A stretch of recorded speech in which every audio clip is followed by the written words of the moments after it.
And we are going to call this meeting to order. We're going to begin by establishing a quorum. Those present are Becky Stevenson, Dan Reinhardt, Joel Frederick, myself, Melissa Sartain, Lacey Gosh, Clint Scheib, and Donna Gillum. Announcement that this meeting has been duly called and that notice of this meeting has been posted in accordance with the Texas Open Meeting Act, Section 551.043 of the Texas Government Code. At this time, do we have any public participation? No, madam. We do not have any public participation. Why does technology hate me? There. Okay.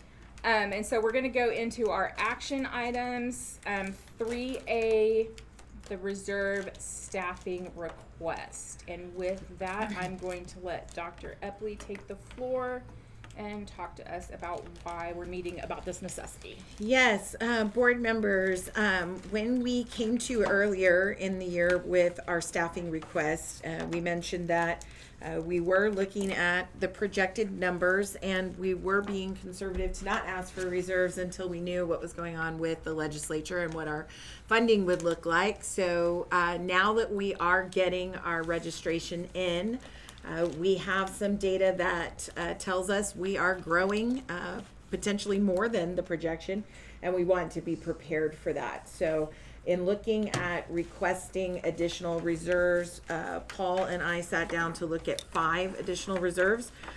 We do estimate approximately $75,000 for a teacher position. That is a pretty high number. That is assuming they're going to have some years of experience as well as all of their fringe benefits. But we do that to be conservative in making sure that we're budgeting. And so you see there, if we were to use all 5, that would be $375,000. If you look at the top paper that you were given in your packet, you can see this is the latest Moat Casey runs. We did get the template for the 6th version of Omar's template today. So I know Paul will be diving into that one as well. But this is the latest from Moat Casey. And so you can see here that for next year, what we are looking at is approximately in excess of $734,000. If all 5 of those were utilized, then you would reduce that number by the $375,000, leaving us still in an excess for our budget. You'll also notice going across that year 4 is still a strange, sticky year. We're seeing that both in the Moat Casey template as well as the Omar template. This is adjusted as far as a number where we reduced the amount of the actual increase for that year, but that does give us still an excess budget for that year. But just wanted to share that with you, and those additional teaching positions would come across each of those years. So this also has the new hires for the new elementary school built into it too, right? it does. Okay. It does. So that's already built in, and so you can see that in the budget. So Paul is here to talk about any budget implications. I also shared with you the 10-year forecast by grade level. Want to let you know that if all of the new enrollees plus all of the returning enrollees do show up, we are seeing that we have already reached the peak and actually exceeded it. So just wanted to share that with you so that you can look at that. In the EE category, we are showing, again, if everyone shows up, 19. We're showing 67 in pre-K, so we're still under that number.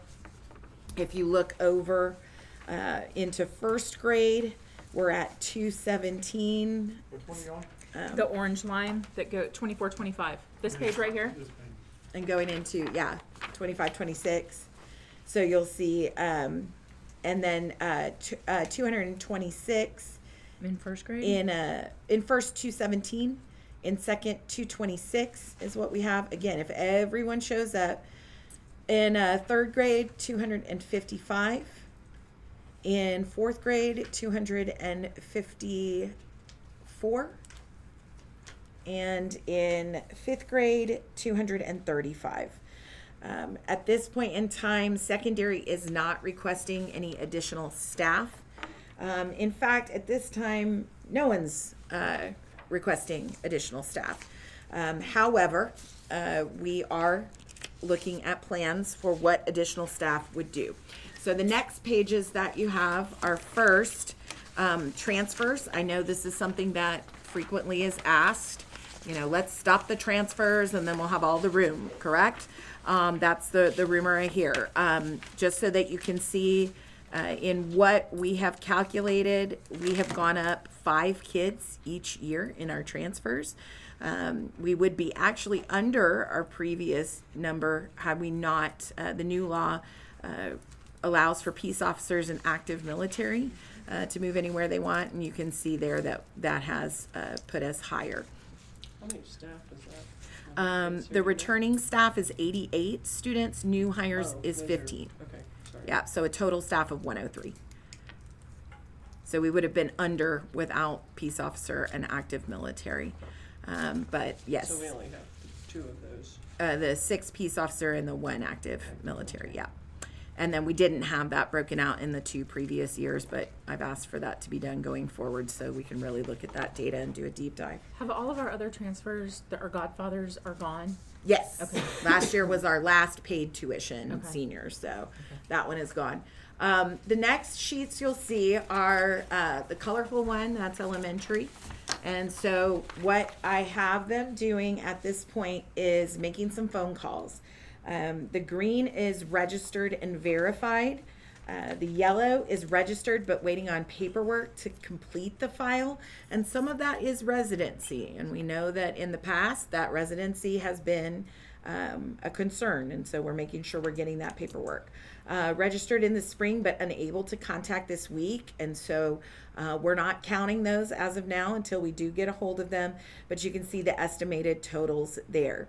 When we're talking pre-K, that is 2 adult bodies in the room, a teacher and a paraprofessional.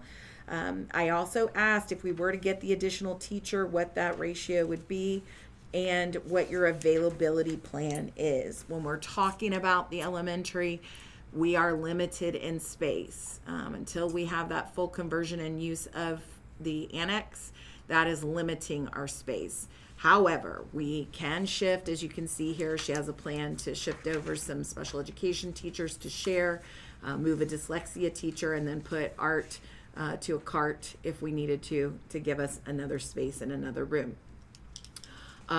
You can see here that first grade is listed there, what an additional teacher would bring that ratio to, and second grade and what that additional teacher would bring a ratio to. At this time, these are the only areas of concern. Again, you can see made the phone calls and we're still looking at that. She is not requesting a teacher at this time. In looking at staff, we're not finding the quality that we would want. However, if that's something we need to do, if we need to look at a paraprofessional, you can take a teaching position and pretty much half it and be able to cover at least 2 paras. So that would be an option as well if we're looking at having additional supports with a person in the room.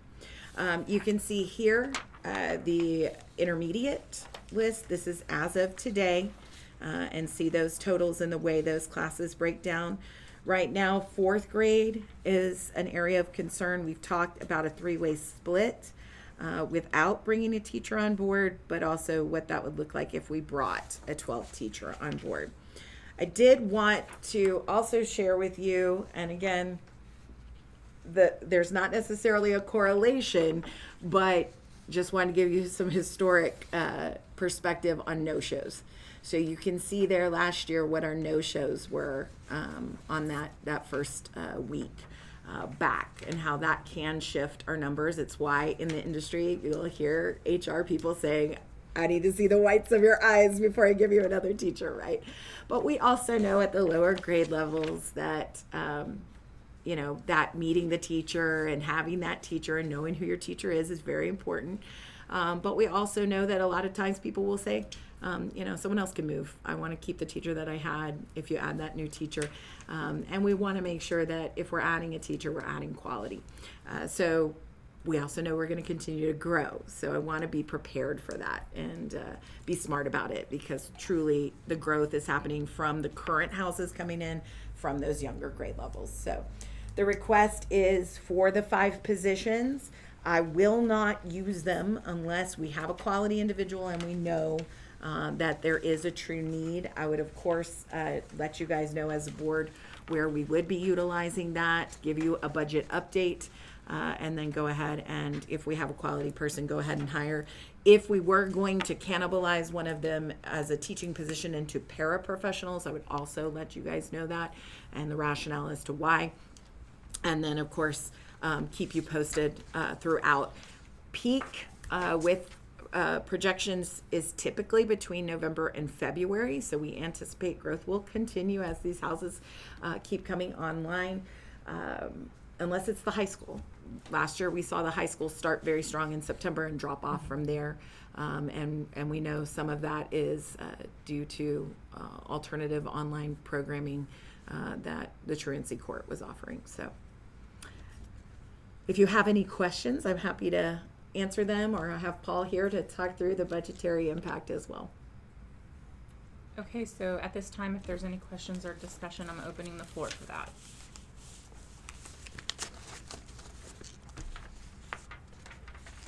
These 5 positions, you're asking for 5 reserve, you're talking to us about pre-K through 5th. Is that the only place you have intentions of using them, or what if something happens at intermediate or? They're available for any, Okay, I just wanted to yeah, make sure. all the way up. Yep. These are just the hot spots we're aware of at this point in time. But yes, if we were to get halfway through the year, let's say 6th grade blows up and we need another 6th grade teacher and we have those reserves available, I'd be letting you guys know, hey, we have a great candidate. December's when we see those graduates come through, and if we're starting to see those numbers inch up in a particular grade level, we're bringing them on board. We also know that we have some teachers who are retiring in December. They've already notified us, and so we're getting those connections with student teachers into those rooms. So if they're good, they're able to pick up that class when that teacher leaves in December. So students are already establishing relationships with Yes. the teachers. Yes, Okay, and I we like are that. getting that trial period to see, are you prepared and are you going to be good and can pick it up and know our systems. But yes, absolutely, it would be available to any need. As well as special education, as we know, that tends to come up if we get a new student who needs a one-on-one, and we need a para with that student. We would be able to use these positions for that as well.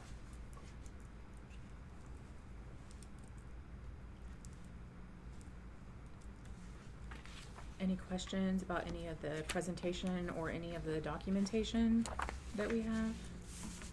Good information. Any questions for Paul, so he's not here in vain? We took care of mine already. Or at least some of them. I was gonna say, do you wanna share with the class? You had questions? No, mine revolved around other stuff too. Oh, okay. Yeah, no, and I had asked this stuff about the budget impact earlier, like that sheet, so bringing that sheet was great. Okay. And his questions were about the bond, and we'll send that out to Yeah. all of you guys. Yeah. Make sure everybody gets the answer. When this is updated after the calls have gone out, will you update us? Sure. Basically, I would like to see this information for the intermediate school also. Yes. And just so you know, our process once school starts is that every day they are updating me on their class totals. The other thing we're looking at is if you're pushing in with functional academics and you're bringing in another paraprofessional, looking at the ratio with that as well, and do we have coverage in all areas. But yes, I will get you guys posted on that. Intermediate update. This is very thorough, I appreciate Yeah, the she did a information great on job that, of yeah. that. Okay, well, if there are not any questions and there are not anything that anybody wants to discuss, I'll entertain a motion. Move that the board approve 5 teaching positions to hold in reserve for the superintendent to allocate as necessary to address student enrollment, growth, and student needs during the 2025-2026 school year. I second. Okay, the motion was made by Clint and second by Joel. Any further discussion? All right, at this time, we'll take a vote. All those in favor? Any opposed? That motion is gonna pass 7-0. And with that, our meeting is concluded and we will adjourn at 6:46 p.m.